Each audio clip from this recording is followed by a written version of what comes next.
자, 여기는 이제 정권별로 있었던 경제, 사회, 문화 부분을 이제 나눠서 정리한 건데 같이 보도록 할게요. 우리가 일본으로부터 해방을 당했죠. 그리고 대한민국이 바로 탄생한 게 아니고 미군정 시기라고 해서 미군들이 들어와서 대신 통치를 합니다. 그래서 요 시기가 대한민국 정부가 들어서기 전에 있었던 일인데 미군정 때는 되게 어려웠대요. 남한 경제가 원래 안 좋았어. 일제강점기 때도 북한 위주로 개발이 되고 남쪽에는 공장도 없고 발전소도 없고 그래서 되게 취약했었고 또 물가가 폭등합니다. 왜냐하면 미 군정이 정책을 잘못 시행을 해. 화폐, 돈을 너무 과하게 찍어내요. 당연히 물가가 폭등하겠죠. 그리고 미국, 쌀의 가격을 그냥 자율로 맡겨버려요. 그러다 보니까 사람들이 막 사재기하고 이러면서 쌀의 가격이 폭등합니다. 그러니까 미군도 이거 좋댔네? 야, 통제해! 했는데 이미 늦었어. 그래서 이렇게 우왕좌왕하면서 물가가 폭등한 일이 벌어지고 이때 대구에서 10월 1일 날 대규모 저항이 일어나게 되는데 이것을 대구 11 사건이라고 합니다. 그리고 미 군정 때는 신안공사라는 걸 만듭니다. 일본 애들이 패망하고 도망가지 일본 애들이 남기고 간 공장이나 회사, 주택들 이런 것도 많이 있을 거 아니에요. 이렇게 일본인들이 도망가면서 남기고 간 재산을 귀속재산이라고 부릅니다. 이것을 관리하기 위해서 신안공사라는 걸 설치를 해서 관리도 하고 일부 나눠주기도 했었다고 하죠. 그래서 미 군정 시기 큰 특징 한마디로 졸라 어려웠다. 이 정도 알아두면 될 것 같아요. 그리고 대한민국 정부가 들어서고 초대 대통령으로 이승만이 등장을 하죠. 이승만이 잘한 것 중에 하나는 이 농지개혁이에요. 선생님 영상에서는 이 보라색이 상당히 중요했었죠. 농지개혁이 뭐냐면 농민들한테 땅을 나눠준 거야. 이걸 농지개혁이라고 해요. 이 원칙은 경자유전의 원칙을 실현했다라고 얘기합니다. 경자란 말은 농민들을 말해요. 밭가는 놈한테 땅을 주자. 야, 농민들한테 땅이 있어야 될 거 아니야. 근데 전통적으로 우리나라는 농민들한테 땅이 있는 게 아니라 그냥 지주라고 해서 땅 주인들이 땅을 엄청나게 가지고 있고 농민들은 그 땅을 빌려서 농사 짓는 거 그리고 생산량의 일부를 지주한테 갖다 바치는 이런 구조가 많이 있었거든. 그래서 정작 농사를 짓는 농민들이 자기 땅이 없었어. 그래서 이 자기 농사 짓는 농민들한테 땅을 주자. 이것을 경자유전이라고 합니다. 이 원칙하에 실시된 것이 농지개혁이에요. 어떻게 하냐면 땅 많은 지주들한테 돈을 주고 땅을 사들여. 그리고 땅이 없는 농민들한테 돈을 받고 그 땅을 줍니다. 지주한테 땅을 사서 농민들한테 땅을 팔아요. 이것을 유상매수, 유상분배라고 합니다.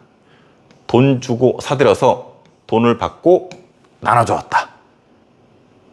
돈이 오고 가기 때문에 아쉬운 점은 있었지만은 좋은 점은 자영농이 증가했대요. 자영농이 뭐냐면 자기 땅 가지고 자기 농사 짓는 사람을 자영농이라고 하는데 비록 돈은 주고 사는 거지만 자기 땅이 주어지게 되는 거죠. 얼마 전에 건국전쟁이라는 이승만을 찬양하는 영화가 있었죠. 거기서 농지개혁을 강조하는데 그 부분은 선생님 인정합니다. 자영농 실제로 증가했어요. 또 이게 어떤 효과가 있었냐면 이승만 정부 때 6.25 전쟁이 터지잖아. 북한의 김정일 뚱땡이가 내려와요. 근데 우리 남쪽의 농민들이 김일성을 별로 좋아하지 않았대. 왜냐면 이미 농지개혁으로 자기 땅이 주어졌기 때문에 김일성이 그 땅 빼앗아갈까 봐.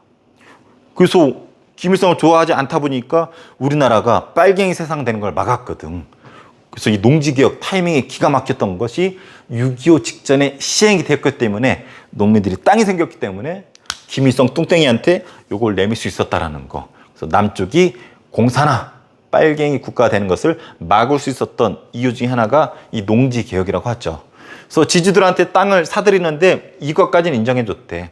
삼정보, 정보, 인포메이션 영어 아닙니다. 이건 토지의 단위인데 지금으로 치면 대략 3,000평 정도 된다고 해요. 그래서 9,000평 되겠죠? 9,000평까지는 지주의 땅을 인정해주고 그 남는 부분만 국가가 사들이는 거야. 그래서 농지개혁 꼭 알아두기 바랍니다. 그리고 아까 나왔었죠? 일본이 남기고 간 재산, 귀속재산 처리법을 만들어서 나눠주게 돼요. 근데 인간적으로 누굴 나눠주겠어? 친한 애들. 그래서 정경유착이 이때 심해집니다. 정치인과 경제인이 서로 친해지는 거. 야야, 그래 네가 해. 정경유착. 좋은 건 아니죠. 그리고 이때 미국이 우리나라를 도와줍니다. 원조란 말은 헬프, 도와줬다라는 거야. 경제적으로. 왜냐면 이승만 정부 때 우리나라 한국전쟁으로 그지가 됐거든. 그지가 된 우리나라를 형님이었던 미국이 도와줍니다. 뭘로 도와줬냐면 잉여, 남아도는 농산물을 공짜로 줬어요. 미국은 남아서 태평양 바다에 버리던 이 농산물들 어차피 자기들은 필요 없거든. 봤더니 대한민국 동생 굶어 죽고 있네? 챙겨주는 거죠. 뭘 챙겨줬냐면 이런 거. 밀가루, 설탕, 면직물. 근데 이거는 원재료잖아. 가공을 해야지 쓸 수 있는 거잖아. 그래서 이걸 우리 대한민국 정부가 받아가지고 이걸 일부 기업들한테 아주 싼 값으로 이게 거의 거저 줍니다. 그러면 이걸 거저 받은 기업들은 가공을 해야 되겠죠. 밀가루 가공한 제분, 설탕을 가공하는 제당, 면직물을 가공하는 면방직, 이런 것들이 발달하게 되는데 요 것들이 다 흰색이야. 그래서 삼백산업이라 부릅니다. 세 가지 흰색 산업. 그래서 이승만 정부 때는 미국의 경제 원조를 받아서 삼백산업이 발달하게 됩니다. 300 그게 아니에요. 우리 영화 300도 있었네. 스파르타! 이게 아니라 흰색 산업 세 가지, 요것이 발달하게 됩니다. 요것이 우리나라 대기업 있죠. 재벌이라고 하는데 걔네들이 상당수가 요걸로 성장한 애들이야. 제분으로 성장한 거, 밀가루 가공해서 성장한 삼양라면, 제당, 제일제당, CJ가 제일제당이거든. 제일모직, 삼성. 그래서 삼성, CJ, 물론 같은 회사이기도 해요. 뭐 삼양라면, 이런 대기업들이 이때 300산업으로 성장하는 거야. 근데 미국도 좋아. 우리나라가 이거 받아가지고 기업들한테 돈 받고 이거 팔잖아. 그 돈이 모이겠죠. 우리 정부가 이 돈 가지고 미국의 무기를 사들이거든. 그러니까 미국은 남아도는 거 동생 주고 또 얘네들이 돈 모아가지고 자기들 무기를 사주네. 그래서 너도 좋고 나도 좋은 미국의 경제 원조. 뭐 미국도 좋지만 우리나라 도와준 거 인정해줘야죠. 자, 이런 거. 그래서 이승만 잘한 부분, 물론 4.19 혁명으로 쫓겨나서 나쁜 짓도 했죠. 6.25 때 사람들도 많이 죽었죠. 근데 잘한 부분도 분명히 있어요. 농지개혁, 미국의 경제 원조, 이런 걸 통해서 굶어 죽은 건 구제했잖아. 그래서 잘한 건 인정해주고 못한 건 욕해야죠. 그래서 이승만. 그러다가 4.19 혁명으로 쫓겨났죠. 그리고 뒤이어서 등장하는 것이 박정희 정부죠. 박정희가 5.16 군사정변으로 등장했다라고 얘기를 하죠. 근데 박정희는 원래 별 2개의 군인이었어요.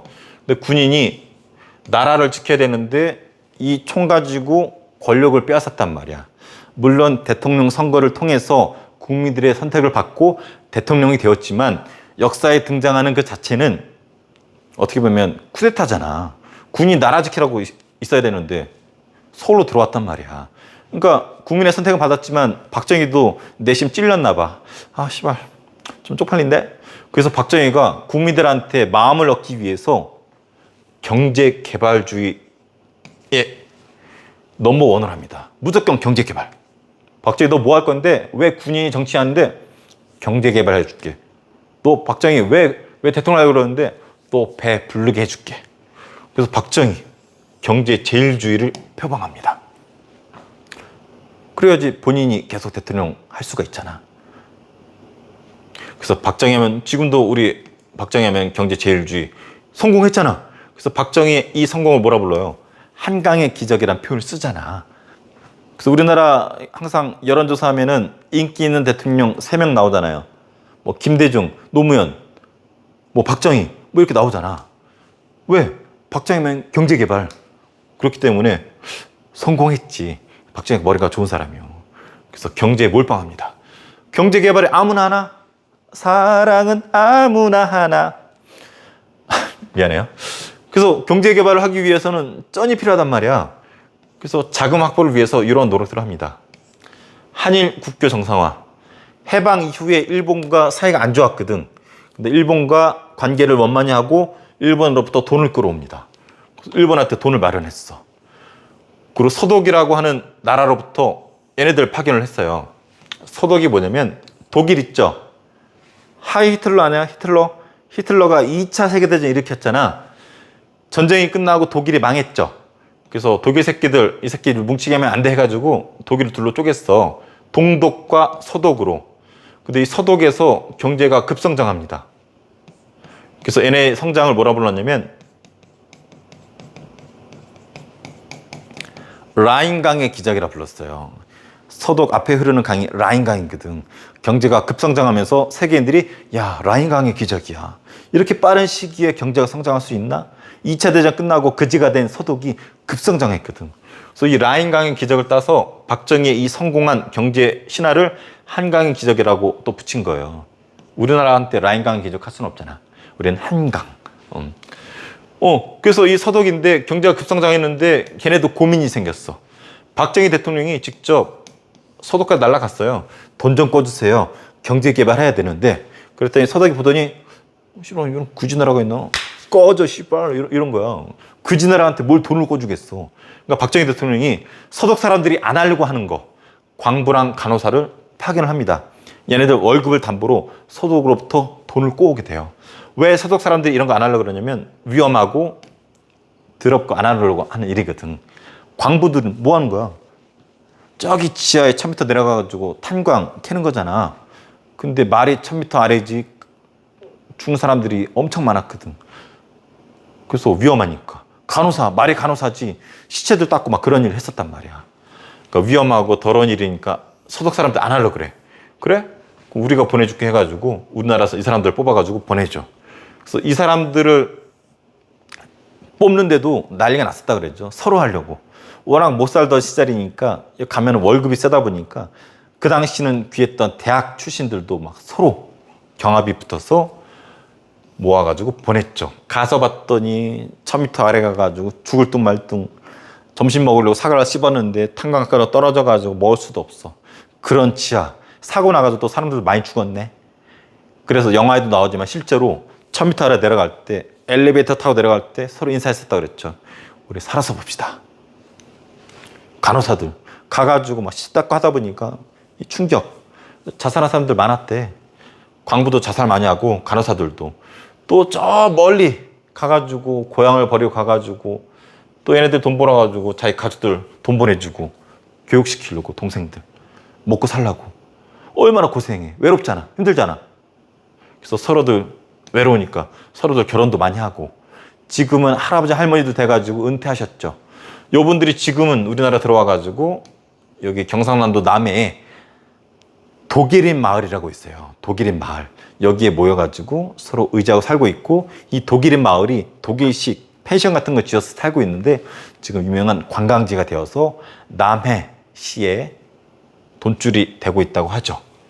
요걸 소재로 만든 영화가 있잖아. 국제시장. 남자 주인공이 광부로 갔었고 여자 주인공이 간호사로 가가지고 서로 결혼까지 했었던 국제시장. 봤죠? 그리고 베트남 전쟁.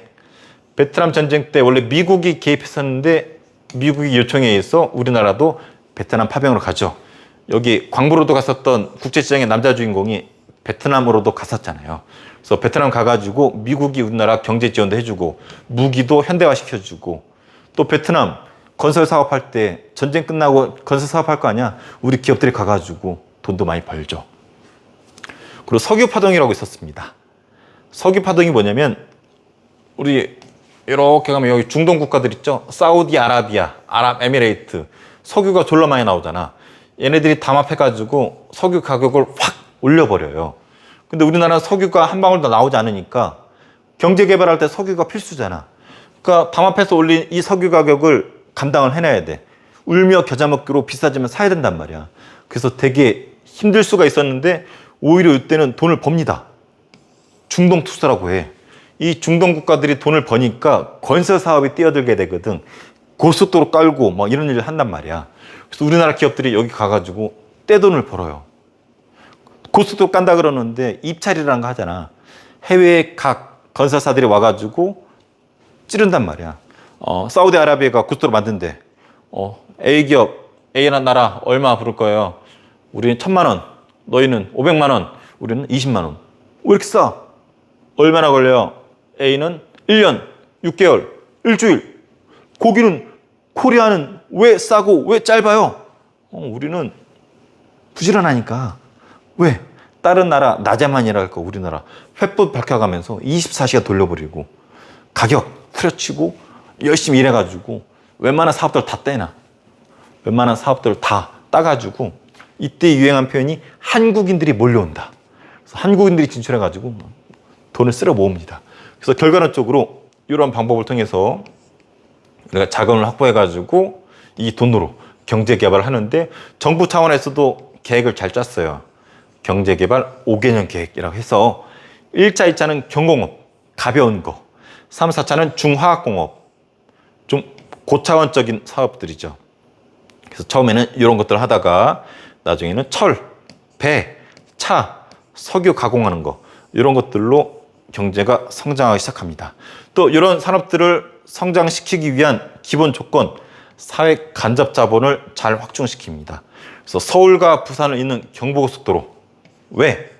수도 서울과 부산을 잇는 고속도로를 깔았는데 이때 우리의 주요 수출국이 미국이었었거든. 그래서 이렇게 해서 배를 타고 미국에 수출하기 위해서 서울과 부산에 있는 고속도로 깔았죠. 그래서 물자가 원활하게. 그리고 포항제철소. 웬만한 것들은 다 철이 들어가잖아. 다 수입해서 찍어 만들려니까 너무 힘들잖아. 그래서 철을 직접 우리가 생산합니다. 그래서 포항에다가. 그리고 원자력 발전소. 그래서 경상도 일대에 원자력 발전소 설치를 하죠. 보다시피 경상도 부근에 고속도로,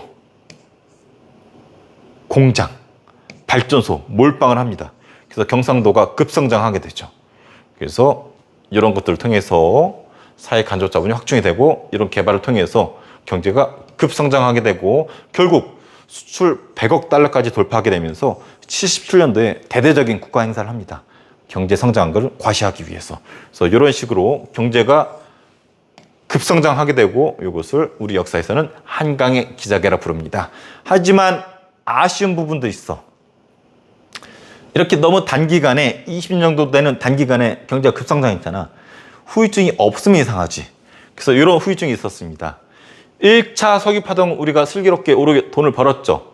이때 성장한 게 현대건설, 이명박 이런 사람들. 근데 2차 석유 파동 때는 우리가 여기에 대처를 제대로 못했어. 그래서 우리나라 경제가 타격을 입습니다. 그러니까 박정희 때 경제가 성장하다가 이때쯤 되면 경제가 그냥 꼬라박어. 그래서 박정희가 결론적으로는 부하였던 김재규의 총에 맞아 죽지만 이미 경제적으로도 이때 타격을 입고 있는 시기였었어요. 이때는 그래서 이런 것들이 돈이 되니까 기업들이 막 중복 투자를 하다 보니까 여기에 제대로 대처하지 못했어. 그리고 웬만한 게 다 정부 주도잖아. 그래서 정부 주도로 뭐 하는 거야? 다 수출하잖아. 수출하다 보니까 일단 수출을 주도적으로 하다 보니까 해외에 의존할 수밖에 없어. 해외가 안 사면 그만이니까. 너무 해외 의존도가 심화되고 정부가 너무 주도적으로 특정 기업을 물어주게 돼. 경고속도로 야 현대 너네가 해. 야 이거 A기업 너네가 해. 발전소 너네가 만들어. 야야 너네 세금 적게 내도 돼. 야 너네 세금 지원해 줄 테니까 빨리. 정부가 주도적으로 하고 기업들을 밀어주다 보니까 재벌들이 성장하게 됩니다. 정부의 지원을 받은 재벌들이 이때 급성장하게 되죠. 현대, 삼성 이런 정경유착. 정치인들하고 경제인들이 유착할 수밖에 없겠지. 이게 장점이자 단점이 될 수도 있었습니다. 이때. 그리고 도농 격차가 심하대. 도시랑 농촌이 너무 심하대. 야 선생님 아버지 고향이 전라도, 어머니 고향이 충청도. 그때 나중에 다 어디로 가냐면 여기 인천으로 갑니다. 교수님 친가 외가 상당수가 인천에 살아요. 도시로 조수로. 목 살기 어려우니까 다 수도권으로 가는 거야. 그래서 이천향도 먹고 살기 위해서 공장이 있는 수도권도 이동했고, 그러니까 도시는 사람들이 몰려서 문제, 농촌은 사람이 없어서 문제, 여러 가지 문제들이 등장합니다. 이걸 상징적으로 보여주는 것이 광주 대단지 사건. 서울에 사람들이 몰려가니까 사람들이 너무 많아. 그러니까 주택 문제가 문제가 돼. 사람들이 너무 몰리는데 집이 없으니까 판잣집을 짓고 사는데 상하수도도 안 돼서 똥도 아무데나 놨어. 집도 없어서 판잣집이야. 그래서 안 되겠다 싶어가지고 이 사람들을 일부 띄어서 옆에 도시에다가 이사를 시킵니다. 거기가 광주예요. 이 광주가 전라도 광주가 아니라 지금도 있어. 서울 옆에 있는 광주예요. 여기로 사람들을 이주를 시킵니다. 근데 문제는 정부에 약속했거든. 야, 너네 절로 가면은 너네 거기 집도 지어주고 거기 상가도 지어주고 너네 문화적인 혜택도 줄 수 있고 교통도 발전시켜줄게. 그 약속을 믿고 갔거든. 갔는데 아무것도 없어. 사람들 당장 먹고 살아야 되잖아. 자야 되잖아. 이동해야 되잖아. 아무것도 없어. 사람들이 속았다라고 엄청나게 반발을 합니다. 이 사건이 광주 대단지 사건이야. 그래서 박정희도 미안하다고. 미안해. 내가 대신에 몇 년 내로 너네들 발전시켜줄게 해가지고 이 광주 대단지 사건 이후에 이 도시가 급성장하게 됩니다. 그래서 거기 옆에 이제 성남시로 이렇게 승격을 시켜주게 되죠. 물론 지금 광주도 있지만 그 인근에다가 성남시를 해가지고 도시를 만들어줘요. 지금 성남하면 이거 돈 졸라 많고 아파트값 비싸고 졸라 대도시잖아. 옛날에는 그냥 허허 벌판. 이것이 그 유명한 광주 대단지 사건이라고. 그래서 도시 문제를 단적으로 보여주는 겁니다. 그래서 이때 다 도시로 이게 지금까지도 이어지고 있잖아. 다 도시로. 선생님 여기 충남인데 충남 요 도시에서도 다 도시로 가려고 인구가 줄어들고 있잖아. 안타깝습니다. 이걸 소재로 만든 이제 노래도 있었죠. 조용필. 무슨 노래였죠? 꿈이었나? 그래서 뭐 이런 노래예요. 화려한 도시를 그리며 뭐 이런 노래 있어요. 가사 좀 이상한데 화려한 도시를 꿈꾸면서 이제 찾아갔다는 이야기야. 그러면서 고향을 그리워하는 그런 노래. 화려한 도시를 나 이거밖에 기억이 안 나. 그 뒤에 가사가 보면은 다 그런 내용이야. 아주 유명한 노래입니다. 조용필 짱. 자, 그리고 이런 문제가 생겨요. 저임금 저고가. 임금이 뭐야? 노동자 월급. 우리나라가 수출을 잘하려면은 가격이 싸야 돼. 우리 대한민국 TV랑 일본 TV가 있는데 일본 TV는 퀄리티가 좋아. 근데 우리나라는 퀄리티가 떨어져. 당연히 똑같은 가격이면 외국인들은 요거 사겠죠. 그럼 퀄리티가 떨어지는 우리나라 TV를 사려면은 가격이 싸야 돼. 일본 거 1,000만 원 할 때 우리 100만 원 해야지 그나마 품질이 떨어져도 산단 말이야. 그럼 가격이 싸려면은 뭐가 싸야 되겠어? 노동자들의 임금이 싸야 돼.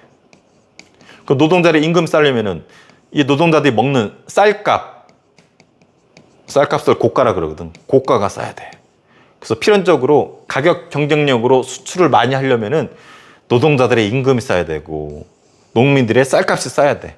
그래서 필연적으로 저임금, 저고가 정책을 쓸 수밖에 없습니다. 필연적으로 노동자랑 농민들은 희생을 할 수밖에 없어. 어떻게? 또 정부가 막 찍어 눌러. 그래서 전태일이라는 사람은 노동자들의 현실을 알리기 위해서 분신 자살했었고, 그리고 YH 무역 사건이라고 해서 요 무역회사에 다니는 여자 노동자들이 대규모 데모하다가 경찰이 투입돼가지고 한 명이 끌려 나오다가 죽게 되고 두들겨 맞고 엄청 큰 사건이 있었죠. 그래서 요 사건은 우리 중학교 때 자세히 다뤘었죠. 이런 사건들. 특히 전태일 분신 사건 유명하잖아. 근로기준법을 준수하라 외치면서 온몸에 기름을 껴안고 불을 붙이잖아요. 그러면서 뜨거운 와중에 근로기준법을 준수하라! 왜냐면 근로기준법, 노동자들한테 적당한 대우를 해줘야 되는 것이 법으로 이미 마련되어 있었거든. 근데 이거 하다 보니까 사업 사장님들도 그렇고 정부도 그렇고 시키지를 않아. 근데 이 전태일이 근로기준법을 우연히 봤더니 불법이거든. 이걸 알리기 위해 노력했지만 아무도 들어주려 하지 않자 온몸에 기름을 껴안고 자살을 하게 되죠. 그 유명한 전태일, 평화시장 재단사였던 전태일, 그 YH 무역 사건 아주 유명합니다. 그리고 농민들, 우리 사는 농촌을 못 살잖아. 그래서 농촌 잘 살기 운동, 새마을 운동이 벌어집니다. 농촌의 시설도 바꾸고 농민들 정신도 개조해서 부지런하게 살 수 있어서 농촌이 발전할 수 있게. 그래서 근면 자조 협동, 가끔 여러분 시골 같은 데 가면 초록색 깃발 볼 거예요. 이게 그 당시 새마을운동을 하면서 펼쳤던 깃발인데, 이 노래도 박정희 대통령이 만들었다는 이야기도 들은 것 같아요. 새벽종이 울렸네, 새 아침이 열렸네, 너도 나도 일어나, 랄랄랄랄랄랄랄랄랄랄라, 이런 노래가 새벽같이 울리면서 농민들 깨워서 부지런히 일하라고. 그 노래까지도 박정희가 만들었다 그러니까 여기에 대한 열정이 엄청난 것 같죠. 세계인들도 인정한 새마을운동. 근데 이게 국가 통제의 일환이었다는 비판도 있어요. 그리고 한평 고구마 피해 사건. 한평이라는 도시에서 농민들이 만든 고구마가 있는데 그 공무원들이 사들이기로 약속을 했었나 봐. 근데 이게 지켜지질 않아. 그래서 화가 난 농민들이 피해를 보상하라고 투쟁을 벌인 적이 있었는데, 농민들의 대표적인 투쟁으로 알려져 있죠. 그래서 요 사건들 아주 유명한 것들입니다. 노동자들을 위한 사건, 농민들과 관련된 사건들 알아두고, 그리고 박정희 정부 때 이 급성장은 지역 격차를 심화시켰어요. 아까 봤다시피 고속도로, 공장, 특히 여기 대도시들 부산, 창원, 대구, 구미, 울산, 뭐 있어? 포항. 우리나라의 주요 공장들인 도시들은 다 경상도에 몰빵됐단 말이야. 강원도, 씨발 우리는 뭐야? 충청도, 씨발 우리는 뭐야? 전라도, 씨발 우리는 뭐야? 경상도에 몰빵되다 보니까 다른 지역에서 지역 감정이 생길 수밖에 없죠. 그래서 수도권과 경상도만 개발이 되면서 비판을 받습니다. 이럴 수밖에 없었다라는 논리도 있고, 야, 박정희 고향이 경상도라서 지네 고향 챙겨 먹기 아니야 이거? 거기만 몰빵한 거 아니야? 라고 비판하는 사람들도 있어요. 판단은 여러분이 하세요. 자, 그래서 여기까지 봤고, 이번에는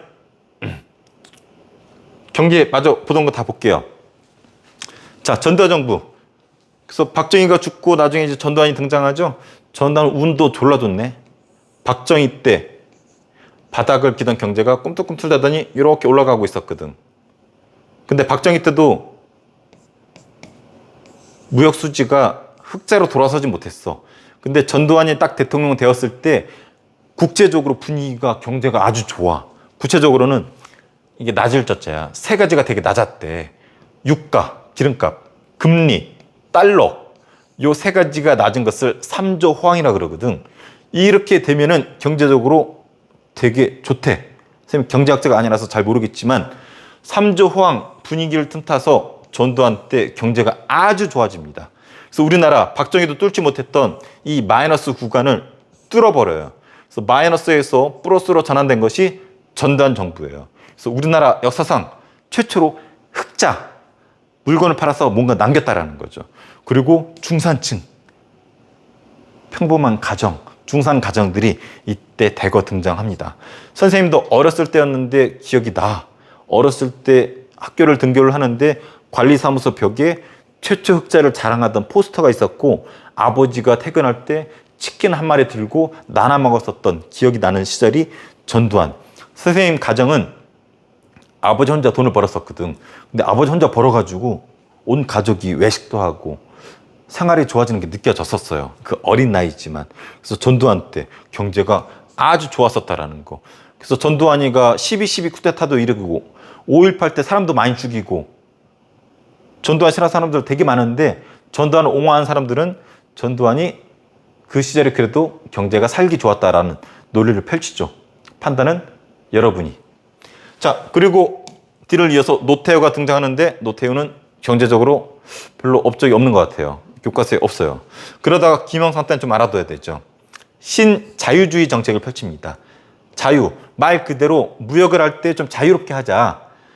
야, 일본의 도요타 자동차 우리나라 들어올 때 너네 막지 마. 관세 세금 더 얹어가지고 비싸게 팔지 말고 싸게 들어올 수 있게 관세 낮춰. 대신에 삼성 갤럭시 폰 우리도 세금 안 붙여서 싸게 팔게. 그러니까 자유롭게 오고 갈 수 있잖아. 야, 도요타 자동차 들어오는데 막 차값이 5천만 원인데 세금 1억 때려봐봐. 누가 사갔어? 그러니까 그런 거 하지 말자 이거야. 갤럭시 폰 파는데 100만 원짜리인데 세금 200만 원 붙여봐. 누가 사겠어? 그래서 자유롭게 각국에 유리한 물건들을 주고받을 수 있게 세금을 관세라 그러죠. 관세를 낮게 혹은 없이 책정하자. 이런 분위기가 신자유주의 정책이야. 정부 개입하지 말고 자유롭게 놔둬. 이런 거예요. 그래서 김영삼 정부 때 우루과이 라운드라고 해가지고 이걸 타결을 해요. 외국 농산물들이 막 싼 값에 우리나라 들어와. 그리고 WTO, 세계무역기구 가입하고, OECD, 선진국 모임이라 불리는 선진국들의 이제 모임인데 여기에 가입을 해. 그래서 이런 분위기는 신자유 정책으로 우리가 국제 세계의 일원으로 우리의 강점 가지고 외국의 강점도 받아들이고 우리의 강점도 팔고 서로 자유롭게 물건을 주고받자라는 취지의 흐름에 우리도 동참하게 됩니다. 그래서 OECD 가입해가지고 선진국이야 우리도 씨발 해가지고 샴페인 빵 터뜨렸던 영상을 기억하고 있습니다. 하지만 너무 일렀나 봐. IMF 구제금융을 신청하게 됩니다. IMF가 뭐냐면 국제통화기금이란 뜻인데 그 당시 세계적으로 유통되는 돈이 뭐겠어? 당연히 달러겠죠. 우리나라 정부가 이 달러가 빵꾸 난 거야. 한마디로 나라가 파산한 거야. 대한민국 1,000원, 만원, 10만원 외국에서 쓰이지를 못해요. 달러를 내야지 쓰인단 말이야. 근데 우리나라가 이 관리를 못해가지고 달러가 빵꾸 났어. 나라가 망한 거지. 그래서 달러가 없으니까 메꿔야 될 거 아니야. 그래서 국제적으로 IMF라는 기구에서 우리나라에 달러를 빌려주게 됩니다. 세상에 공짜는 없죠. 달러를 꿔주는 대신에 갚아야 되잖아. 이걸 갚기 위해서 IMF가 시키는 대로 해야 돼. 야, 너네 내가 시킨 대로 해. 달러 꺼줄 테니까 이 기업 없애고 통폐합시키고 노동자들 잘라. 시킨 대로 할 수밖에 없어. 그래서 김영삼의 인기가 초창기 때 하늘을 찌르다가 IMF 빵 떠지고 바닥을 기게 되죠. 그래서 인기가 거의 꼴찌에 가까운 대통령이 김영삼. 개인적으로 좀 안타까워. 잘한 게 되게 많거든. 근데 IMF 요거 한 방으로 날아갑니다. 그리고 대통령이 되는 게 김대중. 김대중은 대통령 취임사에서 울먹거려. 왜? 국민 여러분, 우리는 IMF를 맞았습니다. 노동자의 희생이 따를 수밖에 없습니다. 마음이 아픕니다. 같이 동참해 주세요. 김대중. 그래서 IMF 위기를 맞으면서 대통령이 되었는데 잘했어. 극복했어. 세계 신기록이에요. 최단기간에 아까 꼬았던 달러를 갚아버려. 가능했었던 이유가 구조조정을 잘했어. 그리고 구조조정 하려면은 노동자도 잘라야 되잖아. 기업들을 이렇게 구조조정해야 되잖아. 노동자, 회사, 정부 이 3자가 위원회를 만들어가지고 서로 조율을 했어. 그리고 국민들도 금을 모아서 해외에 판 거지. 금을 팔면 뭐가 들어오겠어? 달러가 들어오겠죠. 그래서 구조조정 시킨 대로 했어. 관련된 사람들 조율을 했어. 금을 모아서 팔았어. 이런 이유로 세계에서 최단기간에 IMF를 극복한 것이 김대중 때입니다. 그래서 김대중의 업적 중에 하나, IMF 조기 상환. 그리고 뒤로서 노무현. 노무현 때도 이 신자유주의 정책은 어쩔 수 없어. 시대적 대세야. 지금도 이어지고 있어요. 그래서 우리나라가 칠레, 미국 등과 FTA를 체결합니다. 관세를 낮추고 서로 주고받자 이거야. 그래서 우리나라의 갤럭시폰이 칠레에서 막 팔리고 있고 우리나라의 현대자동차가 칠레에서 막 달리고 있죠. 우리나라에서는 칠레산 와인이 팔리고 있고 칠레산 홍어 같은 게 팔리고 있죠. 홍어, 군침이 싹 도노, 졸라 맛있죠. 이런 것들. 그래서 서로 유리한 것들을 주고받는 FTA가 칠레가 넘버원. 그 다음에 세계 선진국이었어. 미국과도 FTA를 체결을 했었죠. 요거에 대해서 반대가 심했는데 하고 보니까 우리나라한테 개이득. 물론 타격을 입는 부분도 있겠죠. 근데 개이득을 보는 부분도 분명히 있습니다. 이것이 유명한 한미 FTA 체결이고 이명박 정부 때 요게 일부 개정이 되어요. 그래서 어떤 사람들은 이게 이명박 업적으로도 소개가 되고 있고 노무현 업적으로도 소개가 되고 있죠. 참고하세요. 근데 노무현은 처음에 이런 부분에 예전에는 좀 반대하는 입장이었었나 봐. 근데 대통령이 되고 봤더니 이런 부분이 국가의 이익이 된다고 판단을 한 것 같죠. 그래서 본인의 이전의 바람과 다르게 대통령이 되고 나서 요거를 밀어붙이죠. 그랬더니 노무현의 옛날의 모습을 좋아했던 사람들은 야, 대통령 되고 나서 변한 거 아니야? 하고 노무현을 비판을 했는데 정작 노무현이 입장을 바꿔서 요거 추진을 하고 그 결과로 보니까 우리한테 이득이 된 부분이 많이 있었죠. 자, 그리고 이번에는 경제 이제 다 봤어요. 지금까지 이제 박근혜, 뭐 문재인, 윤석열 쭉 이어지고 있는 거고 이제 사회랑 경제 부분을 볼게요. 이승만 정부 때는 요건 난 잘한 거라 생각을 해. 우리 건국전쟁이나 영화도 있지만 건국전쟁 자체를 뭐 지켜 세우려는 게 아니고 선생님 비판하고 싶은 부분 되게 많아요. 특정 인물을 좀 축켜 세우기 위한 목적의 영화이기 때문에 비판적인 시각으로 봐야 되는데 거기서 소개된 요건 선생님 인정합니다. 국민학교를 의무교육을 합니다. 지금은 초등학교로 부르지만 옛날엔 국민학교였어. 이승만 대통령이 잘한 부분은 의무교육을 만들었어.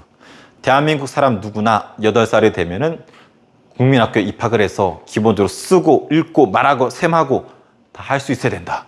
그래서 우리나라 글 못 읽고 못 쓰고 이런 사람 없잖아. 저 병신 같은 새끼도 하다못해 읽고 쓰기 다 하잖아. 왜? 하다못해 다 국민학교 나오거든. 이거 엄청난 거야.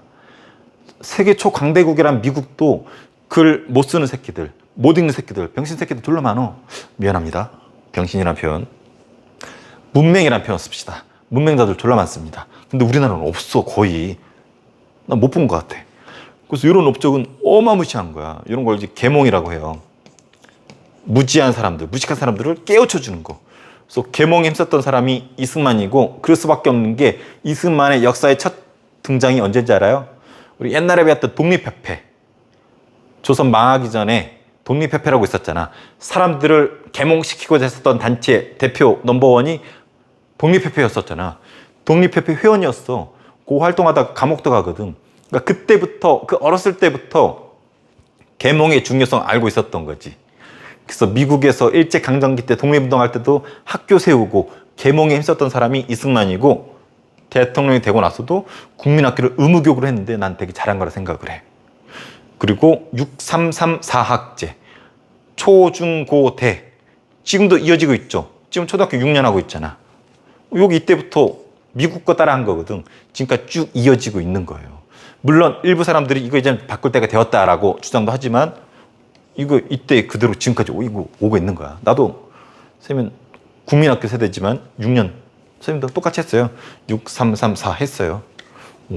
그리고 우리나라 여담이지만 교육법에 명시되어 있어요. 우리나라 교육의 목적 뭔지 알아요? 요거예요. 홍익인간 만드는 거. 단권신에 나오잖아.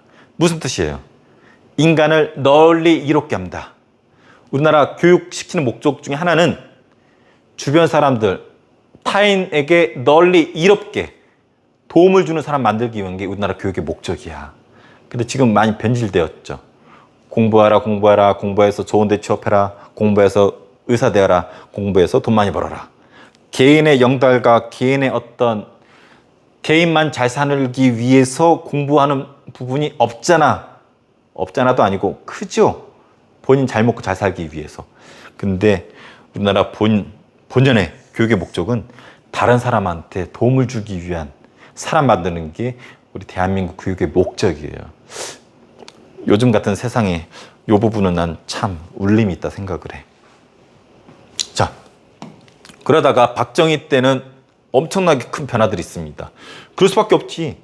20년 가까이, 정확히 18년을 대통령 했으니까 변화가 많죠. 그래서 우리가 배워야 될 부분도 많죠. 먼저 교육열. 우리나라처럼 교육열 강한 나라 많지 않잖아. 일본, 중국, 우리나라 이런 나라들.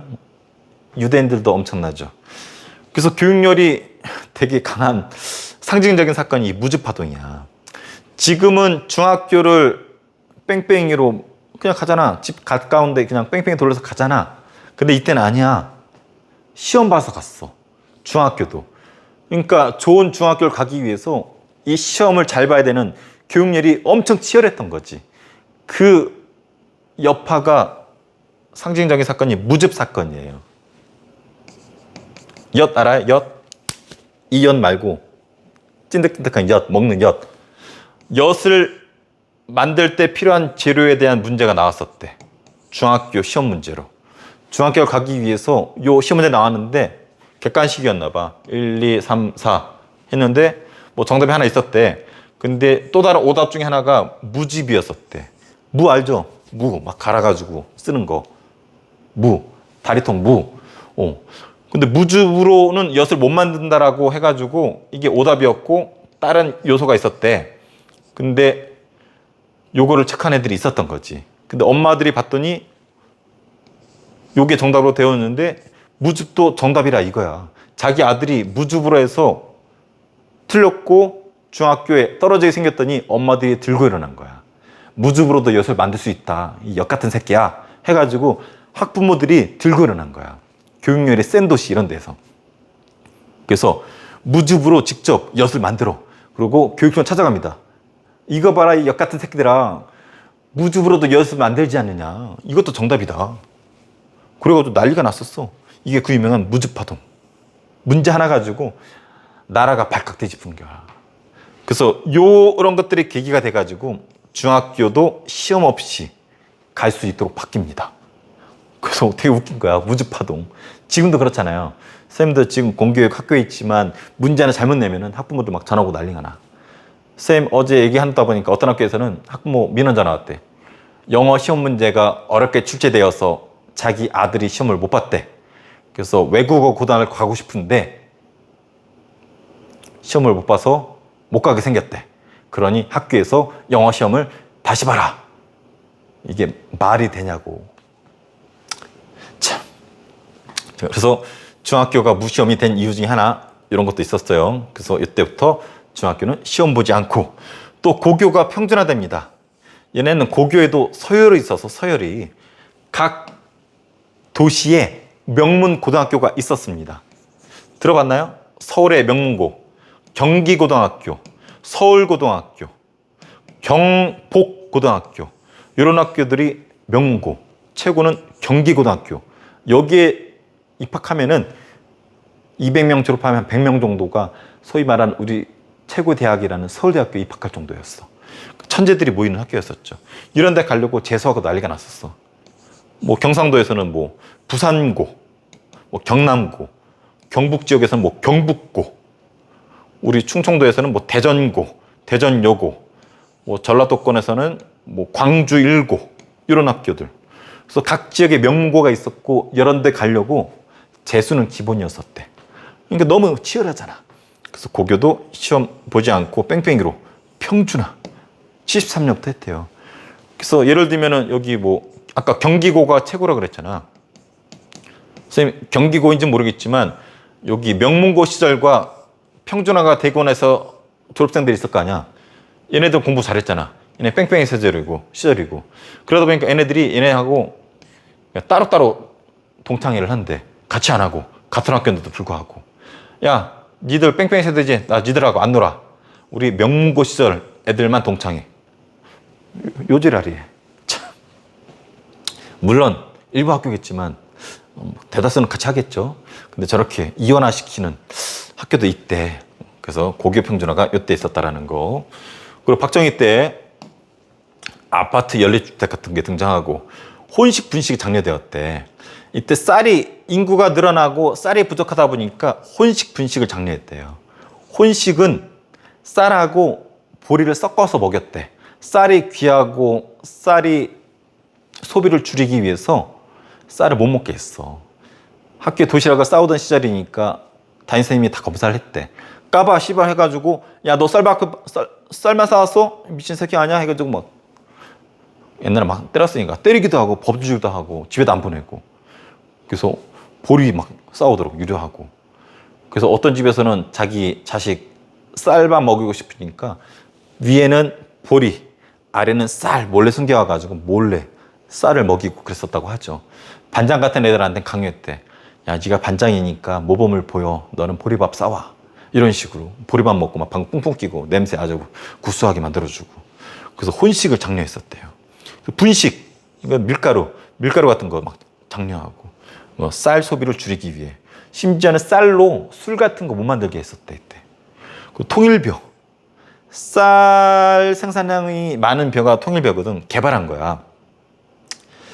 품종을 세 개로 통일했대. 여러 가지 대안이 있었는데 딱 세 개로 통일해가지고 통일벼라 불렀고 요 세 품종 가지고 보급을 했는데 기존의 쌀이 이 정도 씨앗이면 이 정도 생산할 거 얘네는 이 정도 씨앗 가지고 이만큼 생산한대.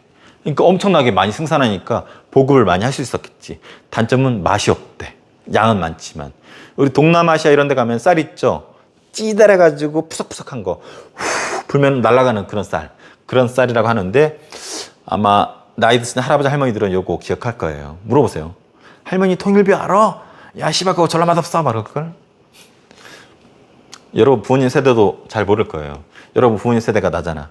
선생님도 이런 세대는 아닌데 우리 할아버지 할머니 때는 이런 거 했었대요. 그리고 대중문화가 이때 등장합니다. 왜? 대중적으로 똑같은 걸 보거든. 라디오를 통해서 별이 빛나는 밤에 텔레비에서 똑같은 거 본단 말이야. 세탁기 이런 가전제품도 등장하고 이런 걸 통해서 서양의 문화가 들어오고 그런 걸 본 청년들이 문화를 누립니다. 통기타 띵까 띵까 띵까 청바지 우연찮게서는 청바지 입고 왔는데 청바지 입고 통기타 치는 것이 이 당시 때 유행이었었대. 기차 타고서도 통기타. 자, 통기타, 청바지 문화가 그 당시 때 젊은이들의 문화였었고 그리고 대중가요 같은 게 유행했었고 그래서 이런 것들이 등장하는 게 박정희시대 때. 박정희시대 때는 반공교육도 강조합니다. 북한 빨갱이 사회주의 국가하고 대결하던 시기였기 때문에 또 6.25 전쟁까지 했잖아. 간첩 들어서 막 깝친단 말이야. 그래서 공산주의에 반대하는 반공교육이 이때 되게 치열했었어요. 여기 아래 보면 우리 학교 지금 역대 앨범이 쌓여져 있는데 펼치면 무조건 나오는 게 뭐냐면 반공 웅변대의 사진 나옵니다. 매년 실시했어. 공산주의를 반대하는 웅변대. 김정은 뚱땡이 새끼 처벌하자. 김일성 원조 뚱땡이 새끼 개새끼 이런 식으로 해가지고 웅변대회를 실시한 거야. 학생들한테 빨갱이라면 죽여야 될 새끼라는 것을 강요를 한 거죠. 그리고 교련 과목을 신설합니다. 교련이 영화에서 봤을까요? 얼룩무늬 복장을 입은 학생들이 군사훈련을 받아 학교에서. 그리고 이걸 가르치는 사람도 군인이야. 퇴임한 군인도 있고 현역 군인이 학교에 와가지고 학생한테 얼룩무늬 입은 학생들한테 군사교육을 시켜. 학교 뒤에 사물함 위에 총이 놓여져 있었어. 물론 나무로 만든 총이었지만 이걸 연습해가지고 며칠씩 강원도 전방 같은 데 보내서 실제 총도 쏘고 이런 군사교육을 학교에서 시켰는데 이것을 교련이라고 합니다. 선생님도 배웠어요. 교련 과목이 있었어. 그리고 학도 호국단을 운영합니다. 학교를 군대식으로 편성을 해. 각 반 반장 나와. 너넨 소대장이야. 각 학년 대표 나와. 너흰 중대장이야. 전교회장 나와. 너는 대대장이야. 소대장, 중대장, 대대장. 그리고 교장선생님 딱 서가지고 교장선생님께요 인사. 그때 경례죠. 교장선생님이 돼요. 경례! 하면 학생들이 전부 다 충성! 목소리도 안 나오네. 성실! 이런 식으로 인사를 하는 건데 그게 군인들하고 똑같은 거야. 왜? 학교 자체를 군사적으로 편성했어. 여차하면은 군사훈련 받는 학생들을 전쟁에 동원하기 위해서 학교를 군대로 본 거죠. 이것을 학도 호국단이라 하고 이런 부분이 잘 묘사된 영화가 교련이나 학도 호국단 잘 묘사된 영화가 여러분 봤는지 모르겠지만 말죽거리 잔혹사 거기 보면은 군인도 나오고 얼룩무늬 옷 입은 학생들이 나오고 애들 막 체벌도 심하고 요 시절이에요. 그리고 박정희 때는 위인을 되게 발굴하고 위인들을 되게 숭상합니다. 대표적인 게 이순신과 세종대왕. 광화문 앞에 가면 이순신 동상, 세종대왕 동상이 있죠. 박정희 때 세운 거예요. 그리고 여기 생략됐지만 신사임당 이런 것들. 신사임당은 부모님께 효도하라. 세종대왕 왕한테 충성해라. 이순신 왕한테 충성하라. 이런 건 충성해라. 윗대가리들한테. 박정희가 왕 같은 그 당시 때 대통령이었잖아. 나한테 충성해라. 이순신 봐라. 목숨까지 바쳤다. 세종대왕 충성해라. 효도해라. 물론 좋은 의미도 있지만 목적 자체는 그 당시 때 절대 권력자였던 박정희한테 충성해라. 이런 부분도 없지 않아 있죠. 그리고 이런 사람들을 다루는 국사 과목 있죠. 국사 과목이 필수로 지정이 돼요. 역사교사로서 이런 부분은 되게 바람직하다 생각은 하지만 불순한 목적도 없지 않아 있었다는 부분 역사학자들이 많이 이야기합니다. 그리고 국가주의 교육. 여기 국적교육이라는 표현을 써놨는데 이게 다 우리나라 한국 사람이라면 알아야 될 부분이잖아요. 그래서 국적이는 교육이라고 한 거고 국가주의 교육. 이건 뭐냐면 개인보다 국가를 더 우선시한 거야. 국가를 위해서는 개인은 하나의 부속품이다. 이런 거예요. 좀 이상한데? 그래서 국가가 개인보다 더 우선시되는 것을 국가주의 교육이라 불러. 그래서 국민교육 헌장이라고 해가지고 68년도에 제정이 된 건데 교과서 표지 딱 넘기면은 국민교육헌장이 있어. 이렇게 시작해요. 나는 민족 중흥의 역사적 사명을 띠고 이 땅에 태어났다. 쫙 몇백 글자 되는데 그거 다 암기시켰어. 그거 못 외우면은 담임선생님이 혼내켰어. 뭐 체벌도 했을 수도 있고 집에 보내질 않았어. 이거 암기시킬 때까지. 그래서 다시 한번 읽어줄게요. 나는 민족 중흥의, 중흥이란 말은 민족 발전. 나는 민족 중흥의 역사적인 사명을 띠고 이 땅에 태어났다. 내가 태어난 이유가 나의 행복이 아니라 민족의 발전을 위해서 태어났대. 무슨 의미인지 알겠죠? 나를 위해서 태어난 게 아니라 국가를 위해 태어났다 이거야. 이런 걸 강조했던 나라가 이제 일본이기도 하죠. 일본이 2차 대전 때 국민들을 전쟁의 부속품으로 여기고 자살특공대까지 조직했었잖아.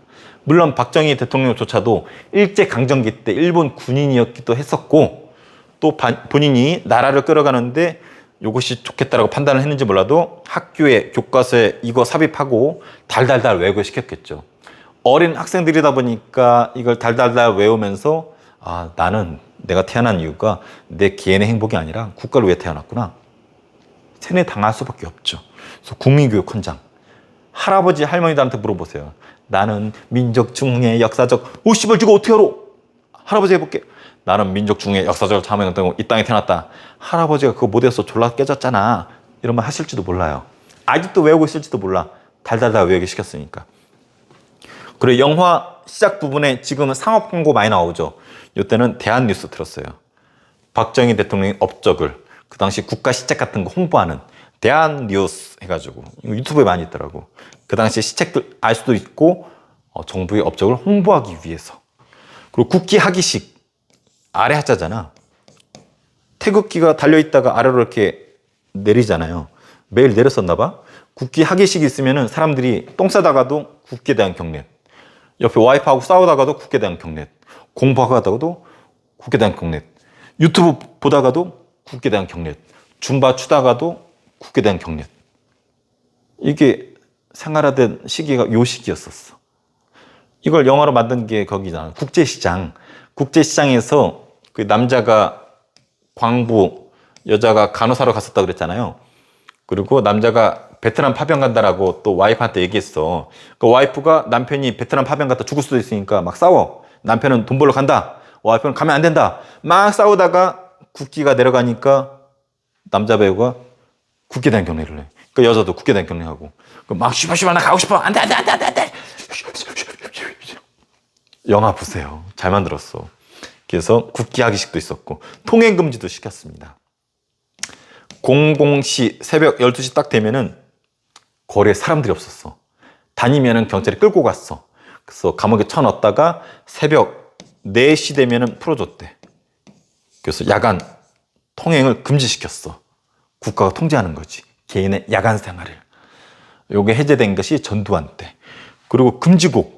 아까 대중가요에 유행했지만 일부 곡들은 금지곡. 이거 사람들 못 듣게 말은 들었어. 왜냐면 사람들이 박정희가 독재할 때 데모하잖아. 데모할 때 틀었던 곡이라 해가지고 통제하거나 아니면 가사가 좀 이상하대. 뭐 해가 떠오른대. 이 해는 북한은 김일성 뚱땡이 찬양하는 거 아니야? 뭐 이런 식이야. 그래서 별 회개망측한 핑계로 금지곡을 만드는 경우도 많이 있었어. 지금 왔을 땐 말도 안 되는 건데 말도 안 되는 핑계로 금지곡으로 많이 지정을 했는데 억울해했던 사람들이 많이 있죠. 그래서 금지곡도 있었고, 그러니까 자유가 없었던 거야. 그 장발이 좀 남자들 멋의 상징이었나 보죠. 그리고 여자들은 미니스커트. 그래서 어떤 담석한 사람들이 이렇게 작아지고 줄자 있죠. 줄자가 아니라 나무자. 아니면 플라스틱 작아지고 여자들 미니스커트, 허벅지에 막 사이즈 재고 그랬었어. 너무 짧지 않게 통제하려고. 보니까 어때? 야, 사람들 머리 스타일, 그리고 여자들 옷, 그리고 노래, 그리고 통행금지. 기본적인 어떤 표현의 자유를 다 통제했던 통제죠, 통제. 이게 국가주의. 그러니까 요 시대에 살아온 사람들은 상당히 내가 봤을 때는 좀 경직됐을 것 같아. 국가가 모든 걸 통제하니까. 그래서 배는 부르지만 자유는 박탈당했던 이런 시기가 박정희 정부의 사회문화 시기였었다라는 거. 요 시기가 그리운 분들도 많이 있을 거예요. 본인들 더듬어 보면 과거가 더 미화스럽고 실제로 더 좋았을 수도 있고, 자, 이런 부분이 있었고, 그러다가 박정희가 죽고 전두환이 등장을 하죠. 요때 사회적으로는 사교육을 금지시킵니다. 더 구체적으로는 과외 같은 거, 학원 같은 거 금지시켜. 사교육 시장이 너무 커져서 공교육이 무너진다. 지금과 거의 비슷한 현상이긴 한데, 전두환 정부는 화끈하게 사교육을 잡으려고 과외를 금지시켰어. 그래서 학원들 문 닫아버렸어. 과외 못하게 했어. 근데 이거 못 잡어. 왜 못 잡냐면 빈틈을 노린단 말이야. 과외 하려고 어떻게 알아요? 과외 선생님이 차에 타. 그래서 고속도로 달리면서 고속도로 안에서 과외를 해. 그리고 몰래 들어가가지고 불 꺼놓고 몰래 다 불빛 새어나가지 않게 해서 몰래 과외하고. 하는 놈들은 다 어떻게든 하는데 정작 보통적인 사람들은, 서민들은 사교육을 원천적으로 차단당한 거죠. 그러니까 별의별 편법이 많았대. 뭐 고속도로에서 하고, 그러다가 뭐 과외하다가도 사촌 오빠예요 뭐 이렇게 하기도 하고, 단속할 수가 없는가 그런 쪽으로. 또 어떤 썰에 의하면은 전두환 자식들이 공부를 못했대. 그래서 사교육을 금지시키고 전두환 자식들은 몰래 과외시키기 위해서 전두환이 만든 대가리 쓴 거다. 비슷한 게 요거 이런 거. 박정희 아들이 공부를 못해가지고 고개를 평준화시켰다. 그래서 박정희 때는 이런 평이 있었고, 전두환 때는 이런 게 있었어요. 그리고 대학 정원제, 여러분 처음 들어보죠? 사교육을 금지시키는 일환이기도 해요. 대학의 정원, 대학에 입학할 수 있는 인원을 제한을 해요. 그래서 입학할 때 예를 들어서 100명이 입학하잖아요. 근데 졸업할 때는 80명만. 그래서 입학은 되게 쉽게, 입학은 쉽지만 졸업은 졸라 어렵게. 그래서 100명이 입학해서 80명이 졸업을 하면은 20명은 어떻게 해? 그래서 대학교는 들어가기 쉽지만 여기서 공부하라고. 그랬더니 어떤 일이 벌어지냐면 요 20명 안에 들지 않기 위해, 한마디로 졸업하기 위해서 대학생들 상대로 과외가 성행했어요. 그래서 대학교 가기 위한 사교육은 잡을 수 있었지만 오히려 졸업을 하기 위해 대학생들을 위주로 한 과외나 사교육이 올라갔었다고 하죠. 별로 웃지 못할 현상이 벌어졌던 게 전두환 때 사교육 금지랑 대학 정원제였어요. 그래서 정원을 관리하겠다. 졸업하는 정원을 입학수보다 적게 하겠다. 그래서 이런 거 하기 위해서 학생들도 편법을 쓰죠. 남자 여자가 입학을 하면은, 야, 남자들은 군대 갈 수 있으니까 너네 군대 가. 그리고 80명 채워서 온전하게 졸업을 할 수 있게. 이렇게 복학하고. 그래서 남자들이 군대로 이때 빠지는 경우가 많이 있었다고 하죠. 그래서 선생님 윗세대들인데 참 이런 거 참 재밌는 것 같아. 그리고 국민연금제도 지금까지 이어지고 있죠. 노후를 대비해서 몇 명 이상 사업장에서는 월급에서 의무적으로 연금에 가입을 하고, 몇 살 이후에, 퇴임 이후에는 국가가 연금을 주는, 요거 찬반 논쟁도 많지만 요때 시작되었고, 프로스포츠가 이때 개막을 합니다. 프로야구 선생님 되게 좋아하죠. 해태 타이거즈 되게 좋아하는데 지금 기아 타이거즈죠. 요새 1등. 자, 그래서 82년도 프로축구가 83년도. 그래서 경제가 좋아졌잖아. 사람들이 이제 문화, 놀거리. 그리고 우리 정치사 할 때 배웠지만 전두환이가 3S 정책을 활성화시키죠. 섹스, 스크린, 스포츠 이런 거 활성화시키면서 부당하게 대통령이 된 전두환한테 쏠리는 관심을, 놀거리를 통해서 관심을 돌리기 위한 아주 고등 술책이었었죠. 그중에 프로야구 개막전에서 전두환이 시구를 했었었죠. 그래서 이런 의도로 시작된 프로야구. 근데 반대가 있었던 게 지역 연고로 시작을 해요. 대구 삼성 라이온즈, 부산 롯데 자이언츠. 근데 광주 해태 타이거즈인데 이렇게 지역 연고로 시작을 했는데 전두환은 이거 반대했었대. 왜? 광주하면 5.18이 떠오르잖아. 그래서 지역 단위로 경쟁을 하는 지역 연고제로 시작하면은 여기 사람들 뭉쳐가지고 전두환 또 막 씹을 거잖아. 그래서 그게 두려웠던 전두환 반대했는데 아래 참모들이 전두환 설득해가지고 지역 연구를 해가지고 지금까지 잘하고 있고, 이것 때문에 우리나라 스포츠 1위 하면 프로스포츠죠. 그래서 해태 타이거즈 만들어 놨더니 사람들 또 되게 제일 가난한 기업이야. 가난한 헝그리 정신이 있었는지 모르겠는데 얘네가 항상 1등 했죠. 역대 프로야구에서 가장 우승 많이 한 팀이 해태 타이거즈. 9번이나 우승했죠. 왜? 가난도 하지만 5.18 때 당한 이 전라도 사람들의 이 아픔을 해태 타이거즈 선수들한테 이렇게 투여시킨 거야. 근데 해태 타이거즈 선수들도 고등학교 다닐 때 5.18을 겪었거든. 헬기가 돌아다니면서 막 총 쏘고 사람들 시체 보고 했던 게 해태 타이거즈 선수들이다 보니까 자기들도 그 아픔을 알고 있고 광주 사람들이 자기들 왜 응원하는지 알고 있고 또 배도 고프고 그러니까 죽도록 해가지고 항상 1등 했던 게 해태 타이거즈. 그러니까 해태 타이거즈가 우승하면은 항상 불렀대 노래를. 목포의 눈물. 목포의 눈물 노래를 부르면서 자기들 한을 거기 녹여내는 거고 김대중을 연호했대. 김대중. 그때 김대중 전두환이가 죽이려고 감옥에 막 쳐넣어서 사형 때렸잖아. 자기들과 아픔을 같이 했었던 김대중을 연호했었던 것이 해태 타이거즈 우승 현장이었었다고 하죠.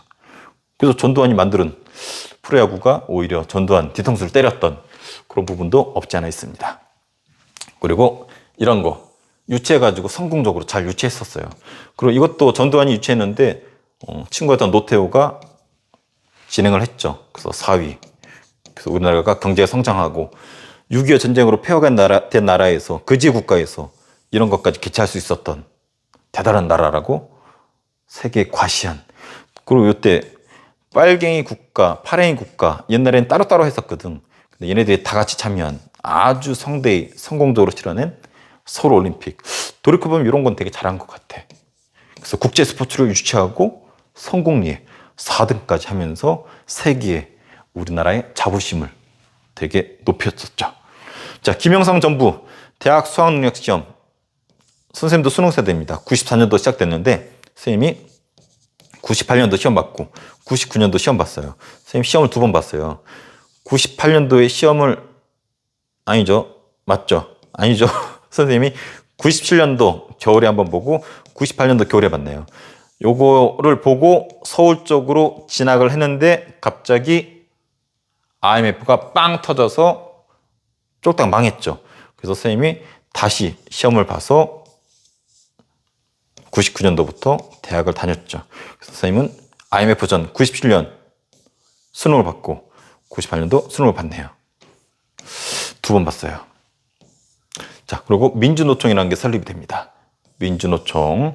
그래서 노동자들의 이익을 대변하는 노조도 만들어지기 시작했고, 그리고 김대중 때 한일 월드컵 4등 했었죠. 한국과 일본이 같이 유치했었던. 선생님 고등학교 때 야자하다가 아직도 기억나. 친구들이 환호성 질렀어. 원래 일본이 이 월드컵 유치하려고 먼저 앞서 나갔거든. 근데 뒤늦게 우리도 일본에 똥구멍을 찌르면서 막 따라가다가 결국은 동시에 같이 유치하는 걸로 비긴 거죠. 뒤늦게 시작한 우리로서는 거의 승리한 거라 본 거죠. 그래서 우리나라도 월드컵을 유치한다라는 게 확정되는 순간에 야자 몰래 라디오를 통해서 그 소식을 들은 선생님 소리 지르다가 담임선생님한테 싸다고 졸라 맞았던 기억이 2002년 한일 월드컵 확정. 요때도 선생님이 이제 대학교 4학년 때였는데 난리 나는 줄 알았죠. 우리나라 4등까지 했죠. 평생 못할 것 같은데 얼마나 이때 선생님이 기뻤냐면은 임용고시 교사 되려고 임용고시 준비하던 4학년이었는데 16강 가면 잘한 거라 그랬거든. 근데 갔어. 너무 좋은 거야. 근데 8강만 갔으면 좋겠다. 8강 가면은 나 시험 개딱 쳐도 된다. 임용고시 떨어도 좋다 했는데 갔어. 근데 4강까지 갔네. 야, 선생님 임용고시까지 포기하고서도 4등까지 갔으면 좋겠다 했는데 가버렸어. 근데 임용고시까지 붙어가지고 지금 여기 서 있죠. 그래서 선생님 임용고시까지 포기할 정도로 미쳐 날떴던 전 국민이 하나 됐었던 한일 월드컵. 제 머릿속에는 아주 큰 추억인데 여러분 모르죠? 여러분 엄마 뱃속에도 없었네 그때. 그래서 선생님은 그런 추억이 있습니다. 전 국민이 하나 됐었던. 지금은 뭐 우파 좌파 막 뭐 어르신 뭐 젊은이들 막 나눠져서 우리 민족이 대한민국이 되게 쪼개져 있는 국론이 되게 쪼개져 있는 시기인 것 같은데 전 국민이 하나 됐었던 옆에 모르던 사람들 이렇게 껴안던 이런 시절이 있었어요. 자, 그리고 노무현 시대 때는 연구가 덜 됐네요. 앞으로의 과제는 이거야. 이제 양극화를 해석해야 되고 빈부격차, 잘 사는 사람, 못 사는 사람, 도시, 농촌 이렇게 양극화되는 거 해소해야 되고 소수자, 성소수자 뭐 이런 사람들 그리고 이거 다문화 우리 국제 결혼 많이 하죠. 저출산 문제, 고령화 문제, 환경 문제 이런 것들이 앞으로 우리가 해결될 과제라는 거. 너무 상식적인 이야기죠?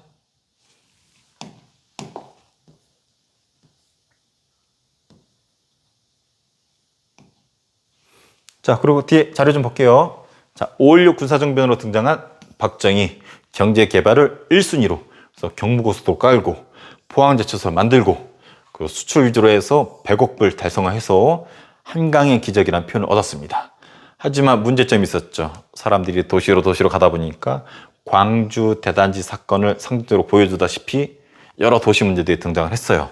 노동자들의 희생을 필요로 했죠. 그래서 전태일이 분신자살했고 YH무역 여자 노동자들이 투쟁하다가 사람도 죽었고 그리고 농촌 잘살기 운동을 위해서 새마을운동했고 하지만 시대가 경제가 좋아지면서 여러 문화들이 등장했는데 이런 것을 특징으로 하는 청년 문화가 등장했었고 그래서 장발, 미니스커트 같은 거 단속하는 박정희 정부의 개인의 자유를 단속하는 시기도 있었고 그리고 쭉 가다가 김영삼 때 IMF로 쫄딱 망했죠. 그래서 김대중 때 금모기 운동 등으로 이런 걸 해결했고 전두환 때는 프로야구 개막했었고 노태우 때 서울올림픽 개막했고 김대중 때 한일 월드컵 개막해서 전 세계에 우뚝 선 선진국으로 가고 있는 우리 대한민국 대단한 역사인 거 보이시죠? 우리 현대사는 두 줄기입니다. 민주주의 성장 과정, 산업화 성장 과정 이 두 축이 아주 짧은 기간에 성공한 대단한 나라입니다. 자부심을 가지세요. 앞에 정리해 볼게요.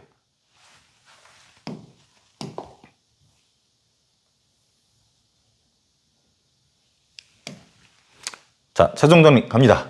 자, 미 군정 시기 특징.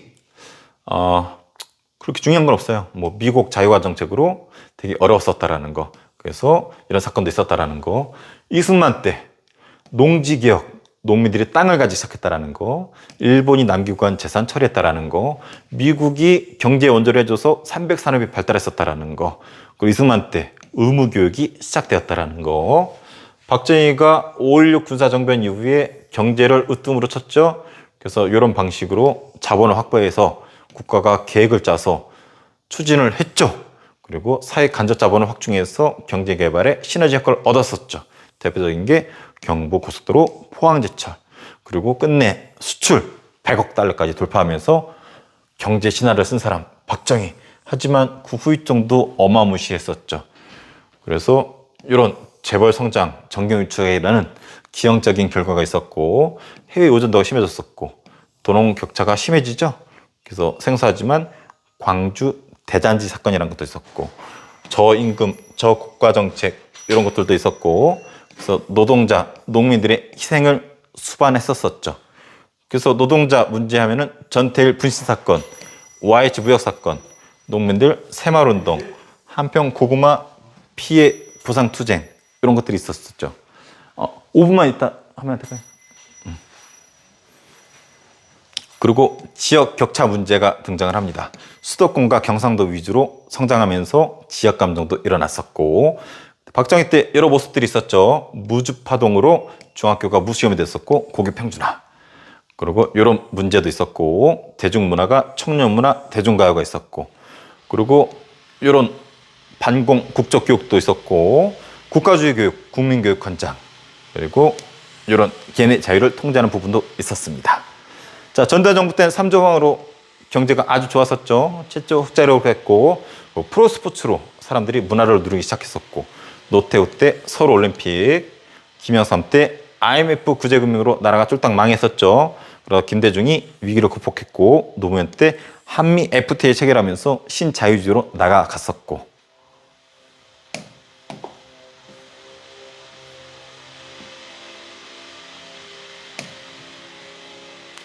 자, 그리고 5.16 군사정변으로 박정희가 등장해서 경부고속도로, 포항제철소, 수출, 그리고 광주 대단지 사건, 그리고 전태일 사건, YH 무역 사건, 새마을운동, 청년문화, 장발, 미스 단속 다 박정희 때 일이죠. 그래서 박정희 때 경제하면은 할 얘기가 엄청 많죠.